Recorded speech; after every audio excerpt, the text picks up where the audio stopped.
So our message to these foreign terrorist organizations is we will treat you like we have treated Al-Qaeda. We will find you, we will map your networks, we will hunt you down, and we will kill you. We know exactly who these people are. We know what networks they work with, what foreign terrorist organizations they're a part of. We know where they're going, where they originated from, what they're carrying. And they know we know. So the Department of War is not going to degrade or just simply arrest. We're going to defeat and destroy these terrorist organizations to defend the homeland on behalf of the American people, making the jobs of law enforcement safer in the process, making the communities of Americans safer in the process. We think it's a very core mission of the Department of War, and we're proud to be here, Mr. President. Thank you very much, Pete. The United States military has drawn up contingency options for potential and ground strike to intervene in Nigeria. The plan reportedly includes 3 levels of military options: light, medium, and heavy, all designed to be escalatory.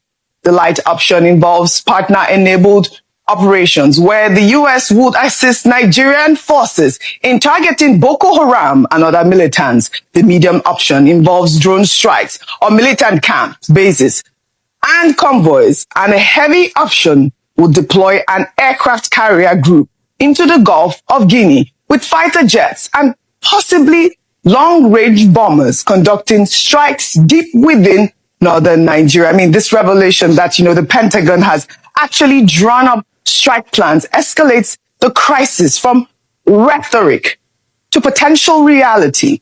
Well, in the meantime, United States Senator Tommy Tuberville has voiced his support for President Trump's threat of military action in Nigeria. Appearing on Fox News, the Alabama Republican senator backed Trump's position on alleged Christian genocide in Nigeria, endorsing potential intervention to protect Christians.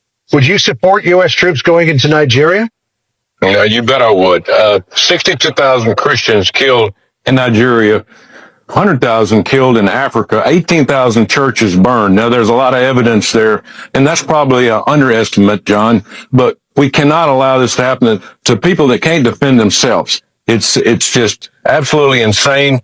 If we need to get involved in something like this, President Trump could end that in a heartbeat. This one wouldn't be like going into Russia or China or North Korea or Iran. This would be going and helping innocent people that would be able to take back over their country. It's a shame something like this happened, but we can't overlook it. We can't underestimate it. Well, the senator's remarks represents the first major congressional backing for Trump's threat to invade Nigeria, signaling that the president may have support among Republican lawmakers for military intervention. This adds a concerning legislative dimension to Trump's threats, suggesting this may not merely be presidential rhetoric, like I said, but could gain congressional support.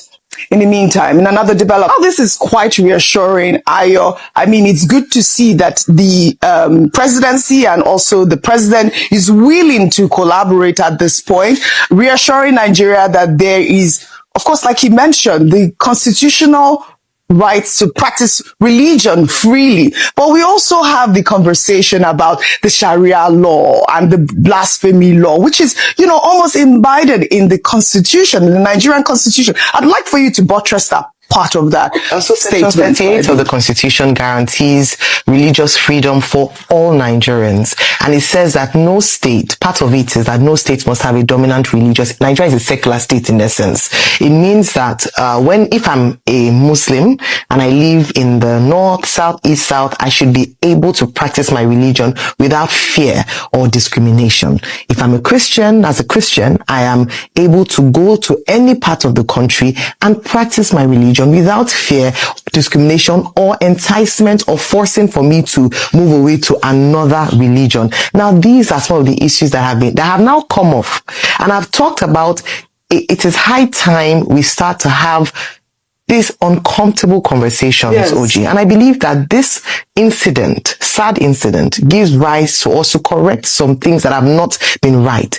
If you speak to a number of people living, particularly in the north, and I say this with all sense of responsibility, a number of Christians have talked about how some of these terrorist organizations who are termed as Islamic terrorist organizations, the Boko Haram, which is most prominent, actually target people who are not of the faith. So whether it be Christians or moderate Muslims. And that's why you can understand why many of them have talked about their churches being burned, Christians dying, Christians being kidnapped, a number of people targeting. If you recall during the last administration of El Rufai in Kaduna State, we know how polarized it was. Christians seem to not be protected at all. Thanks to the governor now, Basanu, who is doing a lot of work in trying to reconcile fragmented relationships. So beyond this targeting of Christians, it's also the freedom to practice.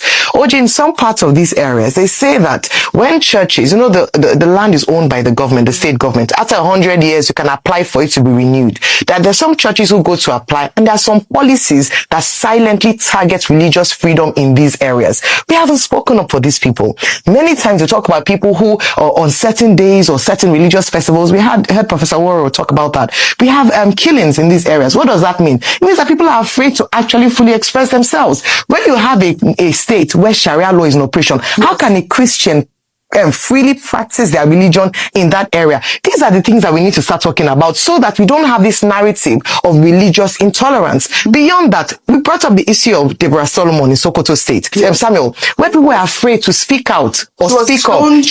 Yes, because of yes, she said something that the other faith said, it wasn't of their faith.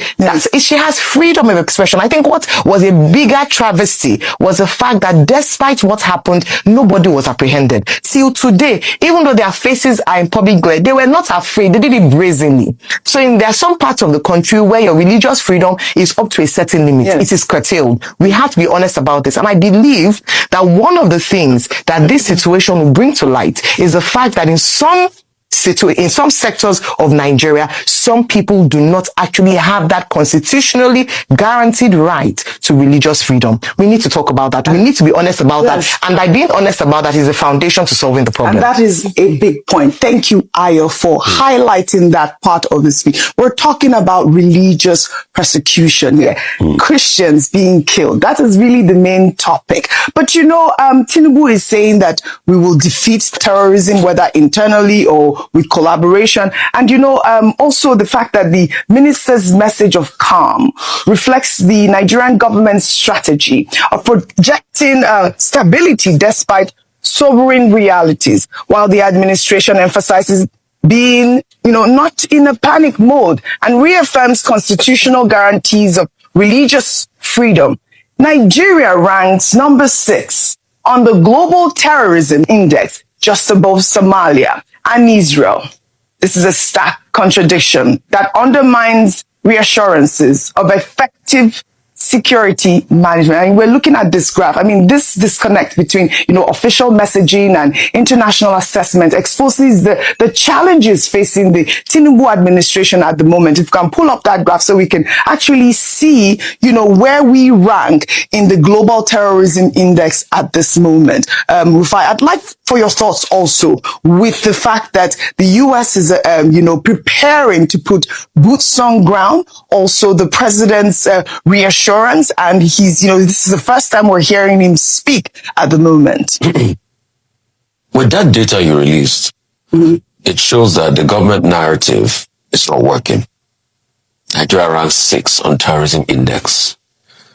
The question is, what was our ranking close to 20 years ago before all of this terrorism started?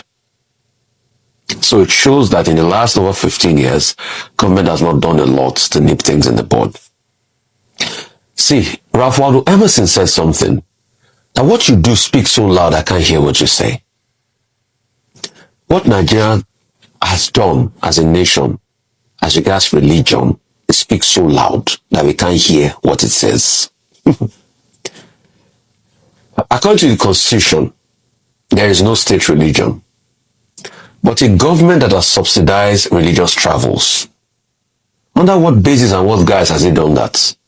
Is that not an affirmation of the idea of state religion? A government that increasingly have not been able to nip perpetrators of heinous crimes against people with religious affiliation in the bud. A government where a government official said he had nothing wrong with blasphemy. And I'll tell you this, I have seen ex-government officials laugh at me because I have a Muslim background and I converted to Christianity.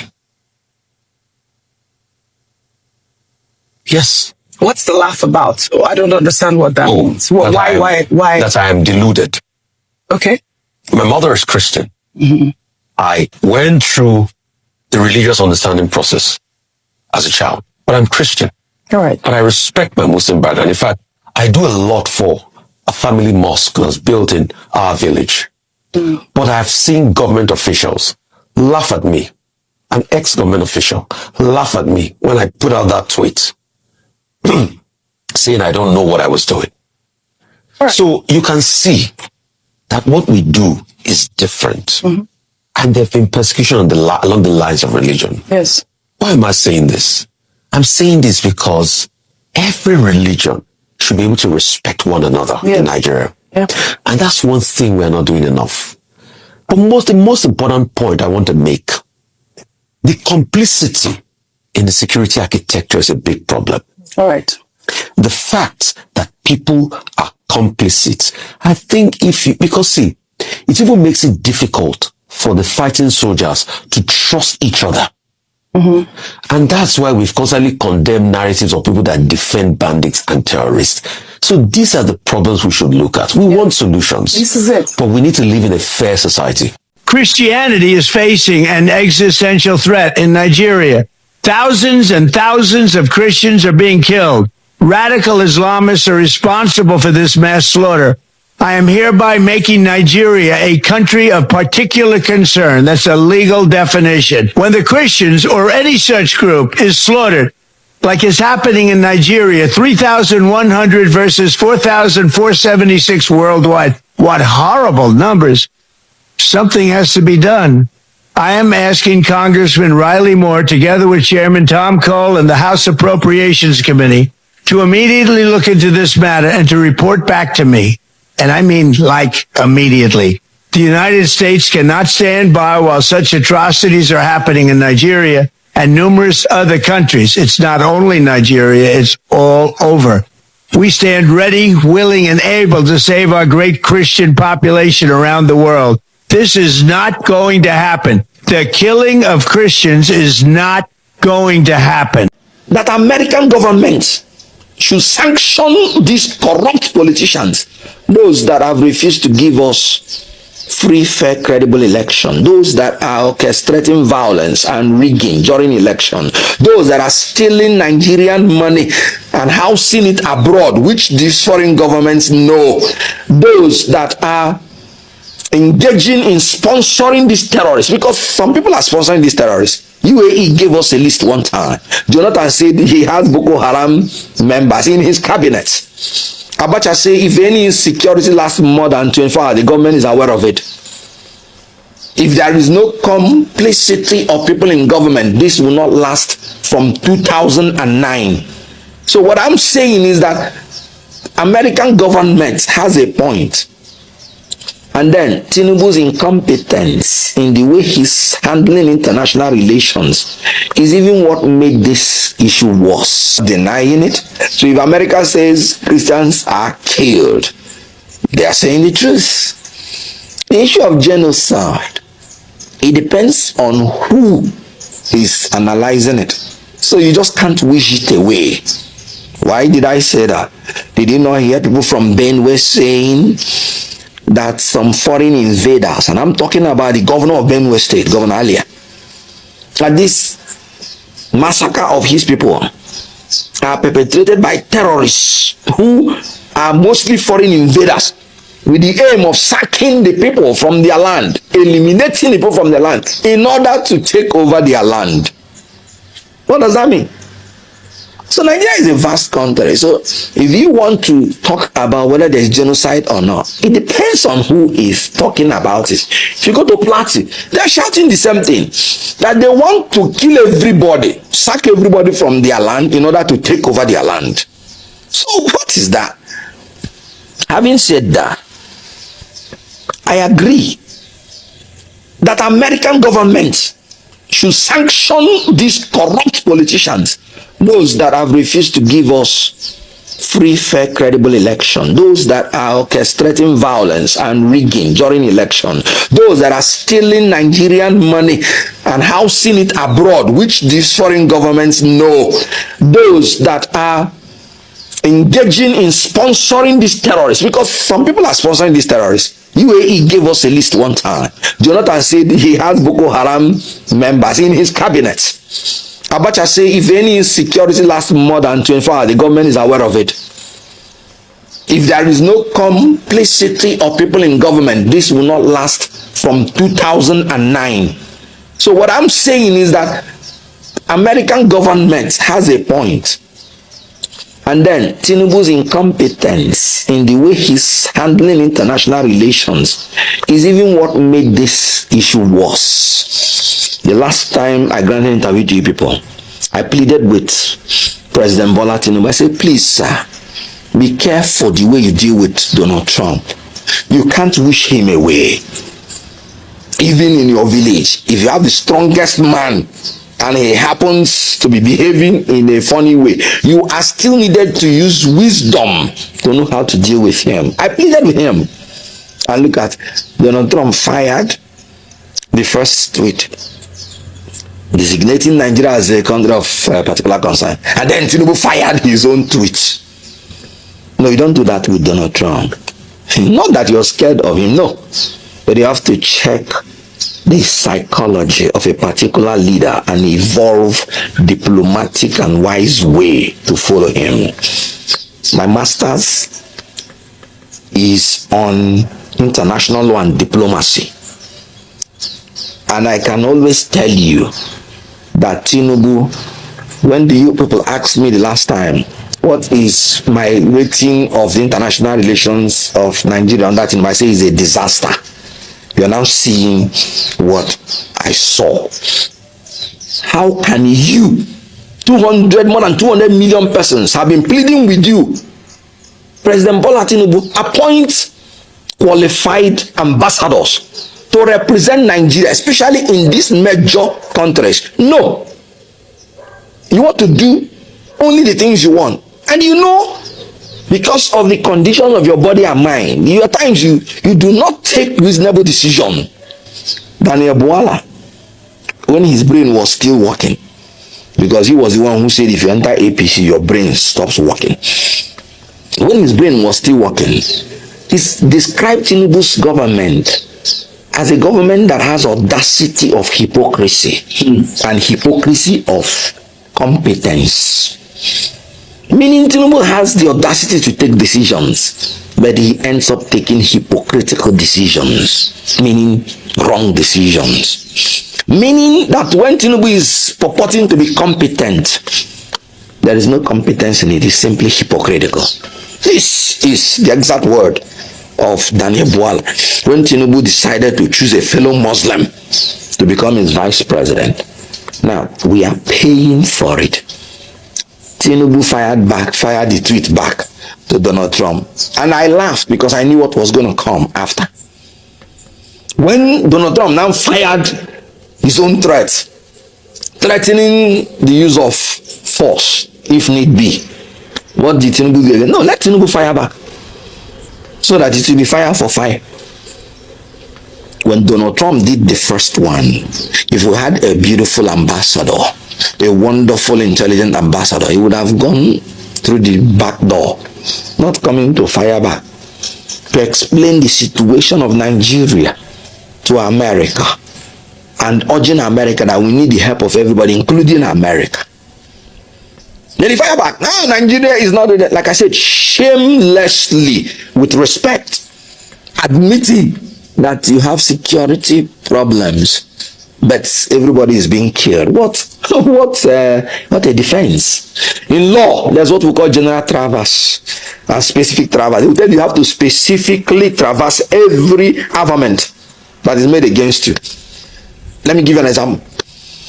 If they say you stole 500 naira and you say, no, I didn't steal 500 naira, and we leave it at that. You have not said you are not a thief.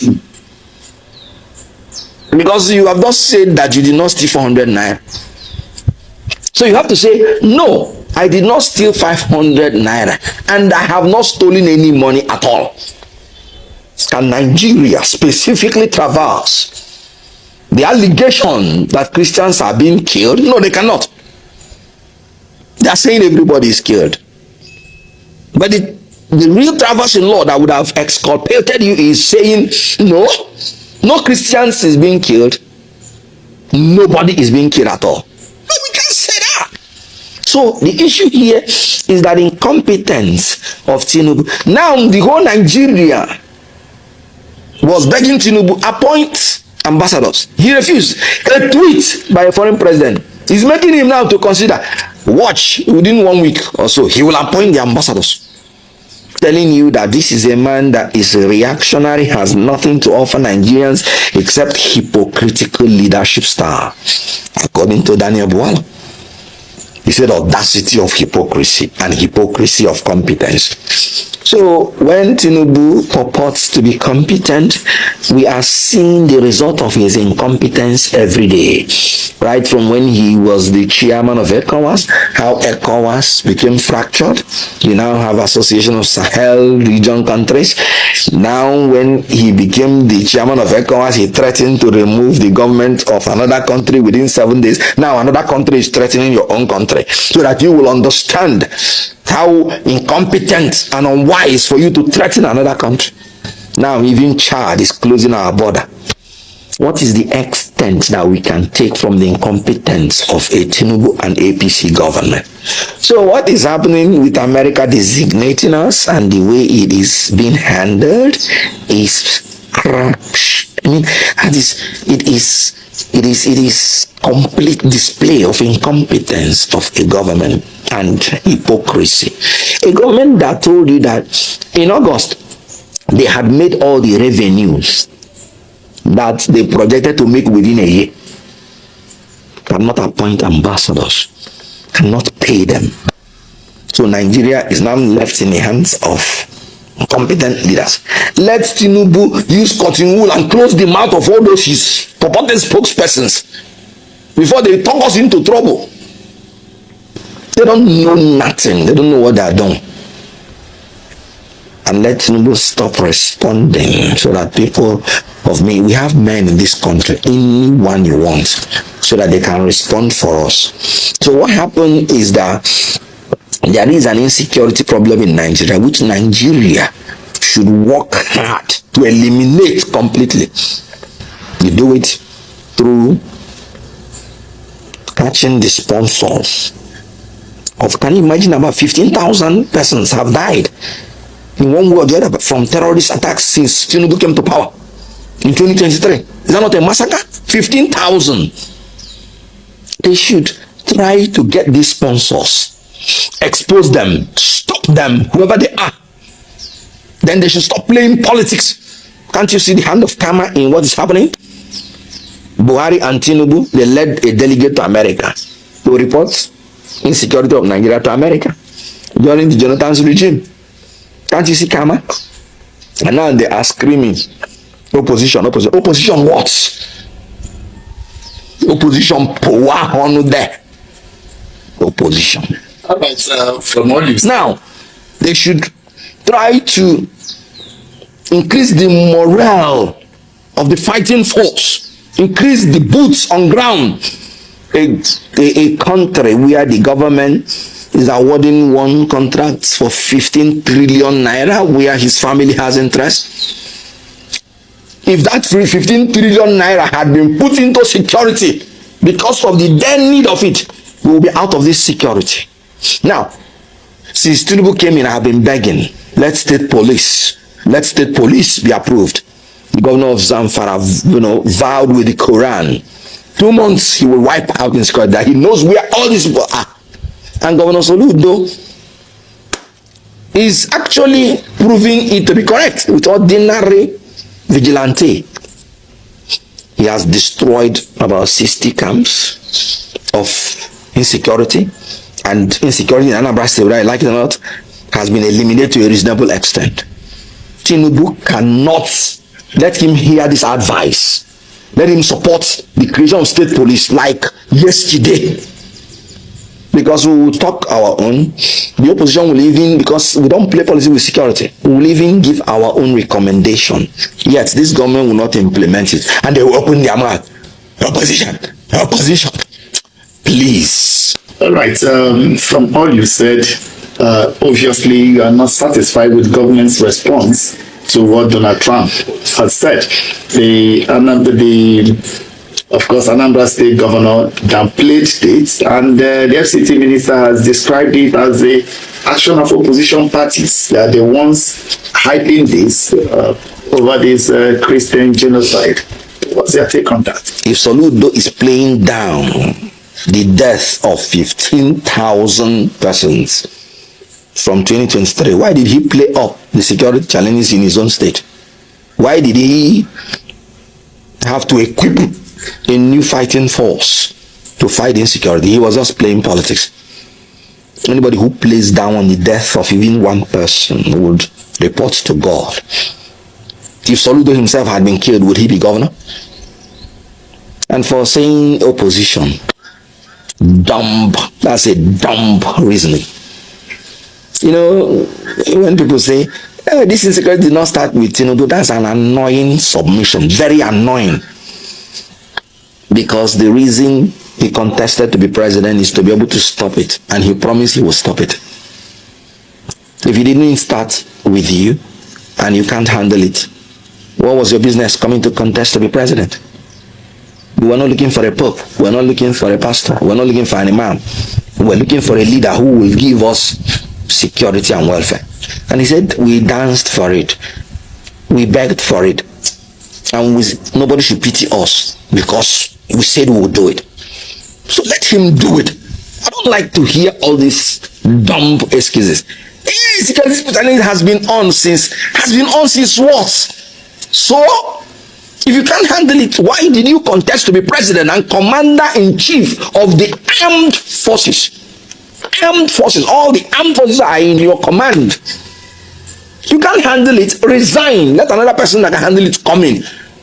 Excuses and successes do not go together. Any leader that is used to giving excuses by whatever name called is a failure. Touch them in economy. They give excuses. They inherited rotten economy. They inherited bad, dead economy. Excuses. Talk security. It did not start with us. What are you doing sitting there? The only thing we want to hear is results. And that is what we're expecting. Opposition has no business. Do you see this government as a government that spares opposition? When they were doing rumor, when they were having rumor of Q or rumor of this, like I said, it is a rumor. The governors that they were suspecting that we are part of it, are they part of the opposition? The rumor, the ones that are rumor, I said, are APC members. No opposition can afford to enter into insecurity to do anything to the government, because the opposition person knows the consequences. Because if you use force, you are a member of the opposition, you won't be spared. So it's only the ruling party, like Jonathan said, that there are some Boko Haram in my cabinet. It's only the ruling party that has the solution, because they have the security reports. If any member of the opposition is involved, let the person pay the price. If any member of the ruling party is involved, let the person pay the price, and we'll have a safe country. Excuses are dumb, because successes and excuses will never go together. You've been very vocal over the issue of creation of a data state.